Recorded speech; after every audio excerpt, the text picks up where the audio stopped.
Welcome to Changing Higher Ed, a podcast dedicated to helping higher education leaders improve their institutions. With your host, Dr. Drum McNaughton, CEO of The Change Leader, a consultancy that helps higher ed leaders holistically transform their institutions. Learn more at changinghighered.com. And now, here's your host, Drum McNaughton. Thank you, David. Our guest today is Terrence Cheng, Chancellor of the Connecticut State Colleges and Universities System. The Connecticut State System serves more than 72,000 students through its 12 community colleges, 4 state universities, and Charter Oak State College.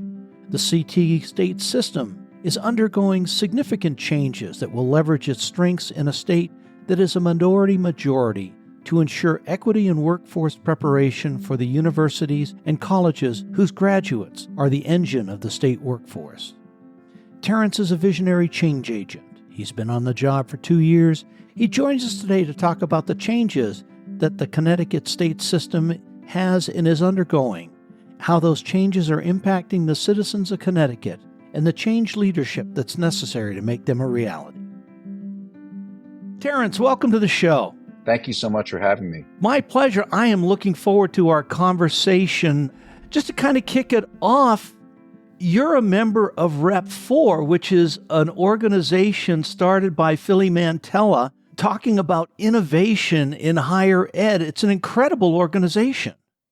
Yes, it's a great organization. Philly is a remarkable leader. It's a real honor to be with other presidents and chancellors from across the country who are committed to looking at the evolution of higher education from the student lens and the student point of view, because at the end of the day, who are we here to serve? We're here to serve students. And so who better to learn from as we develop pedagogy and curriculum than from the students themselves. It's a great group.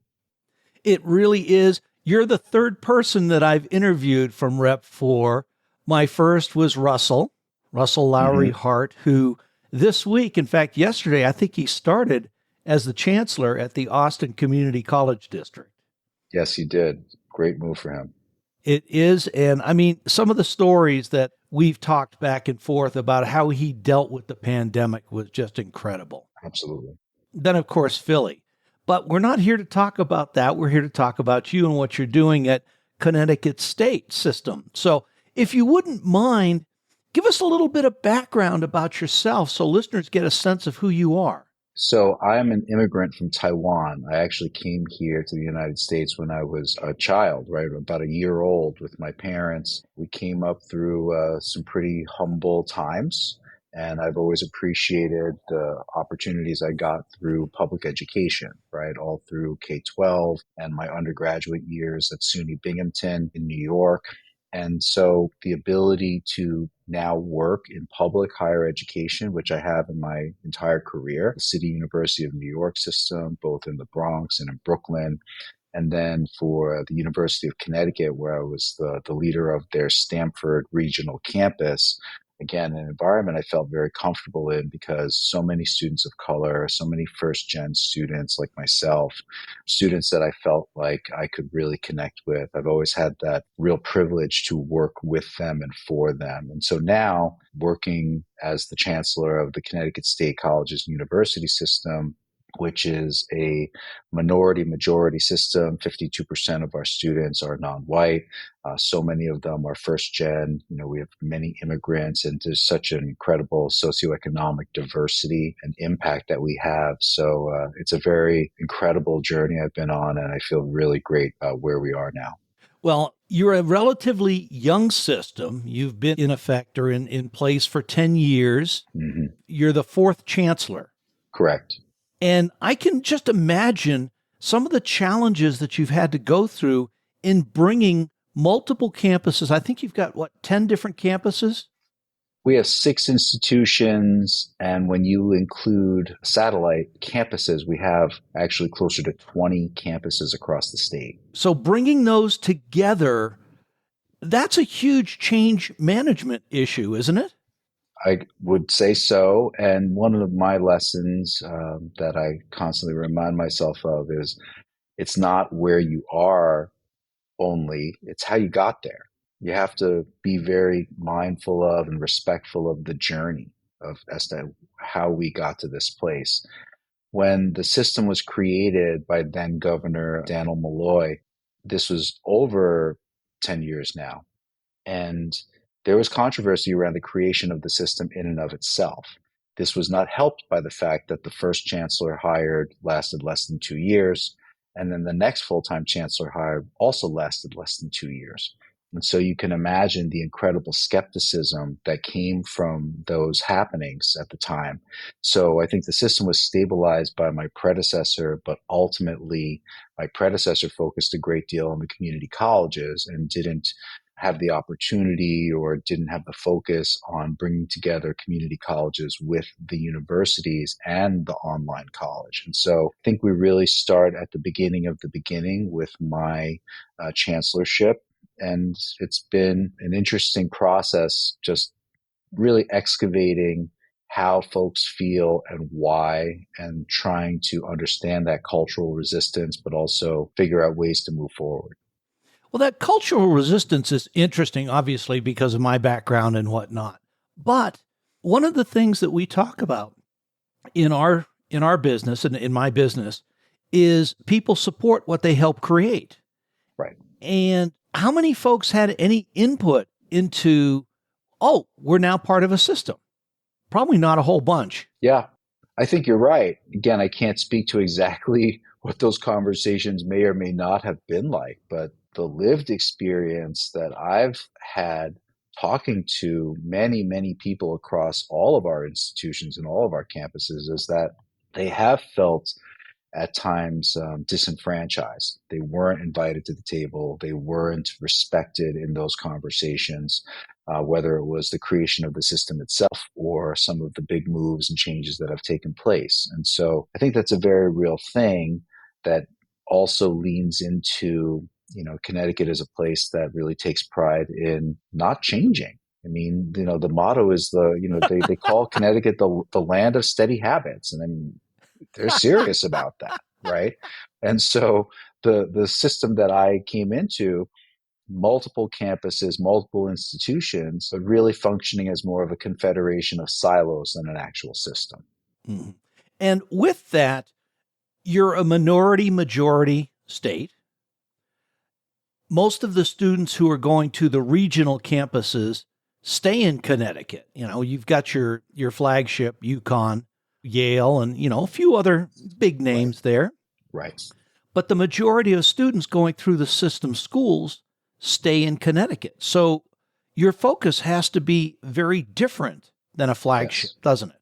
Absolutely. And it's one of the things coming from the flagship into this role. It's one of the things that I've really tried to stress is that we're not in competition with UConn. Right. They're a Research One university. They're doing probably 500 million in research expenditures every year. They have D1 sports with a global brand. They are just a completely different value proposition than our regional public higher education system. And that is not to denigrate, right? I think if anything, I take great pride in the fact that we are not an exclusive institution the way certain privates or the flagship may be. We are inclusive. So our responsibility, I think, is even greater in some ways, right? We take on all comers, and it is our responsibility to do the best with them and for them to make sure that they achieve bigger, better things in their lives, whether that means a better job or the ability to create generational, familial assets and potentially wealth for their families, the social mobility ladder, the economic impact and the workforce development impact we can have for our state. These are things that not every institution is going to be charged with, but our system is charged with this. And that's a massive responsibility that I think we really need to embrace and take pride in and be able to kind of sing our song even more loudly. Well, what I'm hearing from you is the new purpose of higher education. It's always been for the public good, and it still should be. But you're also talking about equity. You're also talking about social mobility. You're talking about taking someone and giving them opportunities they would not have from an economic and societal perspective. I mean, this is the way, in my opinion, higher ed should be focusing nowadays. I completely agree with you. And I think the mountain that we attempt to climb every single day is not one that we created necessarily, but it is one that we are tasked with embracing, right, and making progress upon. And if we, just to be philosophical for a moment, if we look back at the history of higher education here in the United States, it was not created for the people who mostly attend our institutions here at Connecticut State Universities. It was created either from an agricultural lens for skills, or it was created for those with that expectation and that privilege. And I think that sensibility, unfortunately, remains in our kind of cultural zeitgeist when it comes to certain aspects or certain opportunities within higher education as a commodity instead of a public good, instead of an access kind of opportunity that will allow all folks to advance. And so I think that there are certain historical factors that we have to continue to work against. I get concerned when I hear a lot of folks talk about our students as great workers, great employees, right? But, do they talk about our students in public regional higher education? Do they talk about them as nurses, or do they talk about them as doctors, right? Do they talk about them as accountants, or do they talk about them as CEOs? Are you a IT technician, or are you potentially the next IT innovator and transformer? And I think that's the difference there. And it's subliminal. It's subliminal when we talk about certain students at certain institutions, and we are automatically creating the paper ceiling or the glass ceiling for them. And that, to me, is the great challenge, is to embrace the fact that we have certain implicit biases when we think about higher education, and specifically public higher education, and how do we confront that as we continue to do the best that we can for our students to help the state. You're the first person I've heard enunciate that so clearly. Thank you. That is really impressive. Thank you. So in addition to this zeitgeist, this glass ceiling that isn't even conscious, we've got a lot of challenges in public higher ed right now, especially the regionals. Yes. Enrollment cliff, budgets, sustainable revenues. Yeah. These are affecting the Connecticut system as well, I would assume. They're having a massive impact, and it's been made even more challenging, as I think most folks in the world would say, by COVID. We've had literally 4 years, multiple academic years affected in an enormous fashion by COVID. And that has truly exacerbated the enrollment declines that we were experiencing as well, right? Because all the enrollment declines, especially in the Northeast, really began in 2010, and we weren't responsive enough. And by the time we started to kind of really say, wait a minute, we need to make some changes, then COVID hit. And so, it was just getting hammered one piece after another. The enrollment cliff is real. I mean, I believe in science. I believe in demographers. I think most of the time they do a pretty darn good job. And all the data that we see is that this enrollment cliff is going to be severe across the country, and we're already feeling it here in the Northeast. And so we have to think about, how do you create sustainable revenue, and how do you adjust your budget models for that reality? That is something that we have to honestly and soberly grapple with if we want to remain a sustainable and viable option. So that, to me, is what making change for the future is all about. It's not just about kind of maintaining what we know and what we're comfortable with. We have to say, this is the here and now, but we have to look 5 years from now, 10 years from now, 15 years from now. What can we do to prepare so that, especially for a public institution like ours, a system like ours, where we are funded, pretty generously, I would say, by our state right now. If you look at other state systems, percentage-wise, I think we're doing pretty well when it comes to the percentage of our budget that comes from the state. we have to continue to prepare for the fact that things aren't always going to be that way. And we don't want to be in this kind of cycle where every 2 years we are going to the legislature with our hat in hand once again. We have to take our destiny into our own hands. I agree. It's interesting that you bring up the COVID piece. We're seeing a lot of institutions were bolstered by the federal funding that came out of it, the CARES Act, multiple Right. acts. I had at the beginning of the pandemic, I had Gordon Gee, whose name has been in news quite a bit lately. Yes. Had him on the program, and he made a comment to me that I thought was very prescient. He said, COVID has accelerated needed changes in higher ed by a decade or more. Yeah, We're seeing that. We're seeing that right now. I would agree. I think, again, hindsight is always 2020, right? We needed to be more mindful, more receptive to, and more operationalized by the data. It should have been happening in 2007, 2008. What was happening at that time, obviously, was coming off the Great Recession. We saw this, spike in enrollment that also trended with the demography. Now, I'm not saying all of us should have been demographers, that would be silly. But I think as higher education leaders, when we look back, that's probably a mistake or a blind spot that we all kind of experienced then. But, the reality is what it is. Here we are. These are the numbers. We have the data. Experience has taught us. We should know better now. So shame on us if we don't do something about it. And you are in Connecticut. That's one of the things that I really enjoyed when we spoke yesterday was learning about your North Star, your vision for the system. And you're taking that vision and spreading it out across all your campuses, all your institutions.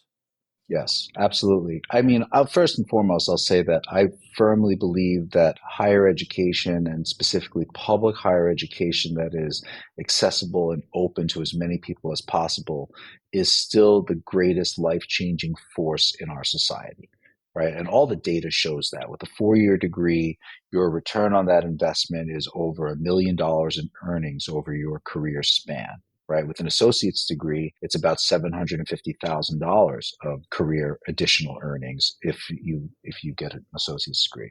So I think the numbers speak for themselves to a large part. So the opportunity with a system like ours, and having worked at the City University of New York, a 26 institution system that serves over 500,000 people, that's a lot of people. Right. And so the power of that system, having been a graduate of the SUNY system, again, a massive system, 60 some odd institutions and so many hundreds of thousands of people, these systems can really change states. They really change regions. They change industry. They change society. And so coming into this position, I looked at it and I said, what an opportunity to connect the dots and do the work that needs to be done for the state and for all the people. If we can create that symmetry, that fluidity that allows students and folks from all walks to enter educational and training opportunities that allow them to continue to move laterally as well as with upward mobility through greater training and education. Can we do a better job of bringing even more K-12 students into that continuum? Can we do an even better job of creating that connectivity between our community colleges and our 4-year institutions? And then when they leave our 4 years, can we help pipeline them direct into the workforce? I mean, that kind of continuum to me seems not just necessary, it seems very plausible and very achievable, right? Not without a great deal of hard work, of course. But all the pieces are there. And so that to me is what remains so exciting, is that if we can really construct that continuum to be as seamless, as sophisticated and simple and elegant as possible, we're going to get a lot of people in and we're going to get a lot of people through and into these really more prominent positions in their lives that's going to have a long-term impact. So let's go back to that initial conversation earlier today. Yeah. The vision. It's Yep. not only public good, that's Right. that's an inherent part of higher education, Right. but it is workforce needs. Right. It is state residents' needs. It's Correct. equity. It's all Right. of these things. Right. So you've done a lot of really great things, you being yourself as well as your team and the system. You've done a lot of these things to solve problems. such as transfer of credits, Right. things along those lines. Let's talk a little bit about that, because I think our listeners are going to really want to know what you've done and Right. how you're driving these changes to make this higher ed relevant, especially at public regionals, for Yeah. everybody. Yes. I'll start with workforce. And going back to my experience in Stamford, again, a smaller campus, part of the flagship, but a really prominent city here in Connecticut, our work to just create relationships at the local level with prominent employers and community leaders, industry leaders. So looking at a company like NBC Sports, what are you looking for? You're looking for digital media folks. You're looking for marketing folks. You're looking for production folks. How do we connect our talent to your needs, right? Synchrony Financial, the Stamford Hospital. So looking at different industries and different leaders in the area and just trying to have that conversation and be responsive to them. Now at the system level, again, across all these different campuses and encompassing the entire state, the approach is the same, right? Activating our wonderful faculty and staff, as well as, the connection of our student talent to the needs of the Connecticut Hospital Association or Hartford Healthcare, or in the manufacturing area with Electric Boat or Sikorsky. I mean, there's so many great industries that have really, important hiring needs. And our ability to broker those relationships with them, to be responsive and hopefully to be on that kind of phone call away type relationship where they can call, hopefully someone in the C-suite can call me as a chancellor and say, Cheng, I need this. Right. And it might be 5 individuals in a particular unit. It might be 5,000 individuals over the next 10 years. Right. And how do we align our offerings, our curriculum, our resources to workforce? Right. I think the other piece of this, too, is that social mobility and community impact factor. Over 90 some odd percent, I want to say it's in the 98% of our students come from Connecticut. Right. Which is huge. It's a source of great pride. And as we said before, it's a minority majority system now. And so, again, we're serving many students that would not have a chance to attain their higher education dreams without us.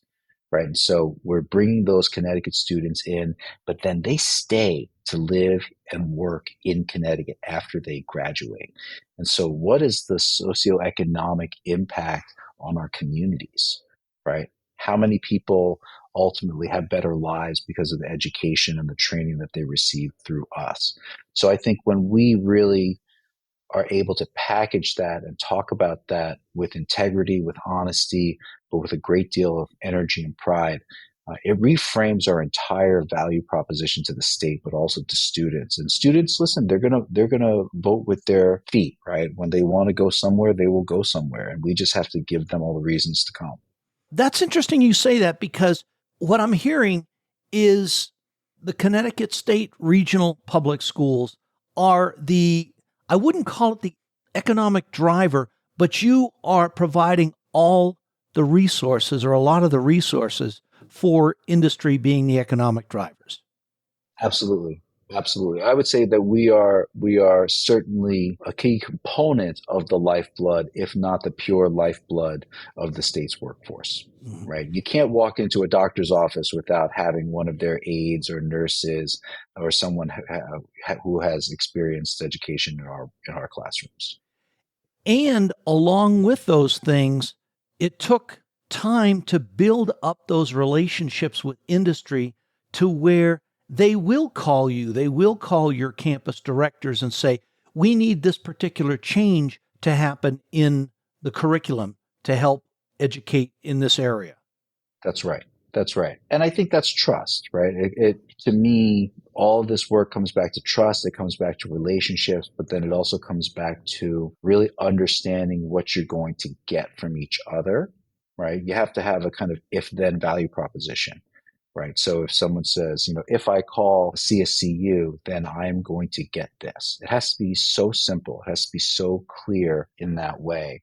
And ultimately, we want to have that kind of relationship and have that kind of trust, but to have it spread as ubiquitously as possible, because there is a role for us to play, and we are playing it, but we don't play it with the kind of level of clarity or acuteness that, let's say, a hedge fund might only hire analysts from certain Ivy League schools, right? Because that's just the way that industry might function, or that's just the way that particular organization might function.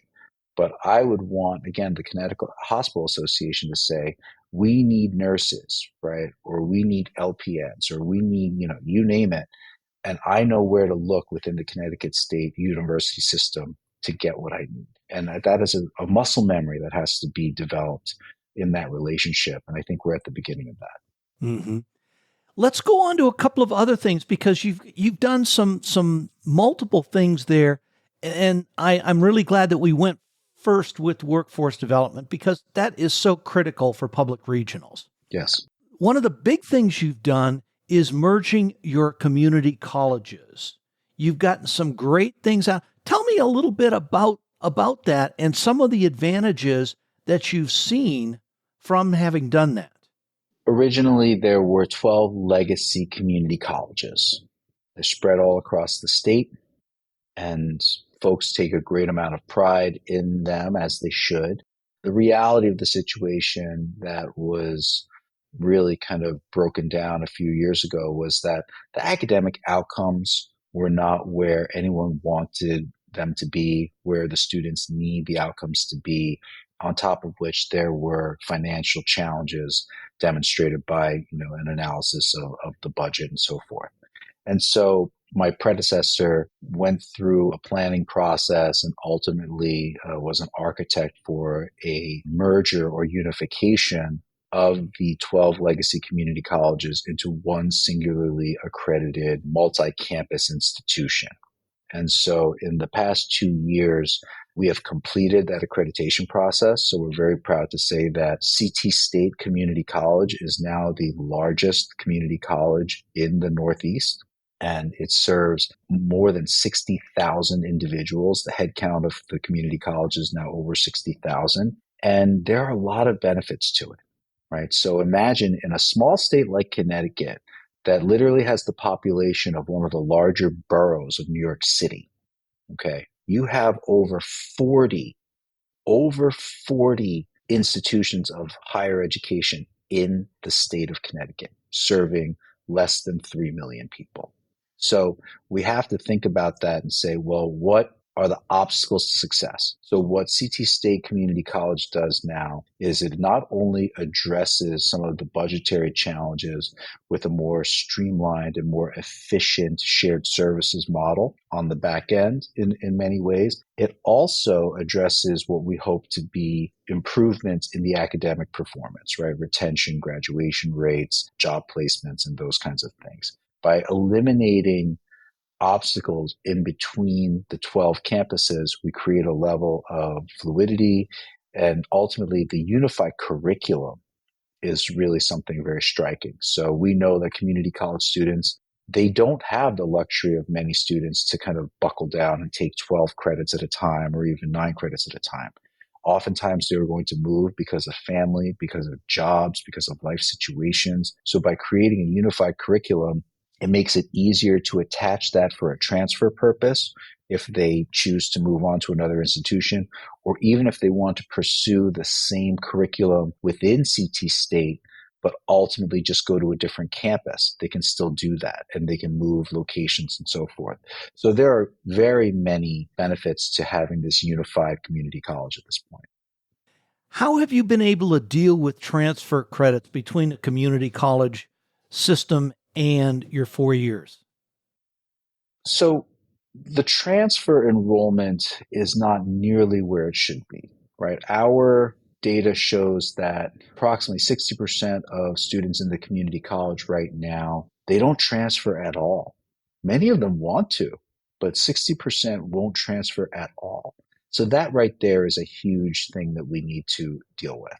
And within those students that do transfer, only approximately 15 or 17% transfer within our system. So there is a great deal of progress we need to make within transfer. So what are we doing to address that? So first, always, you have to do your analysis and understand what the numbers look like. Now that we know what the numbers look like, we can start to enact new processes. First, we're going to enact new policies and new procedures for transfer. Try to eliminate the lost credit conundrum that I think many students experience.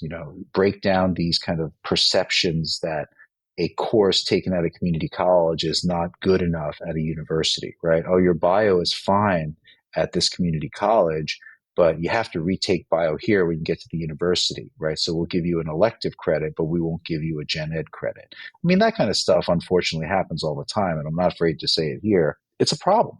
We can't keep throwing up roadblocks for our own students. So I think just by breaking down some of those operational and cultural barriers, but I think also just being really intentional about the conversation. And again, going back to sharing the vision of the continuum, right? When you enter the continuum and you go through community college, we're going to make it as seamless and as painless as possible for you to be accepted at one of the 4 universities and ultimately give you that kind of support so that you can be successful there as well. So I think it starts with the data, but then it really comes down to a very kind of rational understanding of where the hiccups are, cleaning out as many of the obstacles, and just letting the students be successful. Mm-hmm. It makes perfect sense. And you're absolutely right. 60% of students don't transfer, but that's not just Connecticut. That is nationwide. Right. We've got to do more about this. We've got to get rid of the not invented here syndrome. Correct. And the other thing I would say is part of telling our story, and I talk about this with my own leaders here within the state, but leaders across the country as well. I think we have to stop talking about higher education as if you don't need it, right? I mean, we hear too many leaders across the country at both the federal level and at state levels saying, well, just go out and get a great job, right? You don't need a college degree to get a great job these days. And listen, that might be true right here, right now. You could probably go into most towns and cities in America and get a decent job, get paid $20, $25 an hour, maybe more, right? But if we think about where we want people to be as a society when they're in their 50s, in their 60s, is $25 an hour going to be enough? Of course not.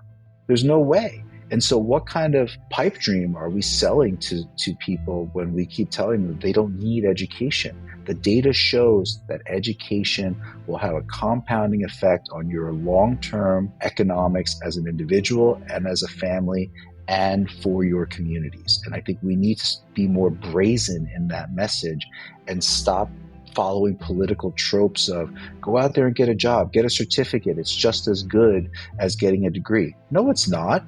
It's not nearly as good. And the people who are hiring at Google and Amazon will tell you that they are actually looking for more than just their own certificates to place people into jobs that make $70,000, $80,000, $90,000 a year. That's not enough.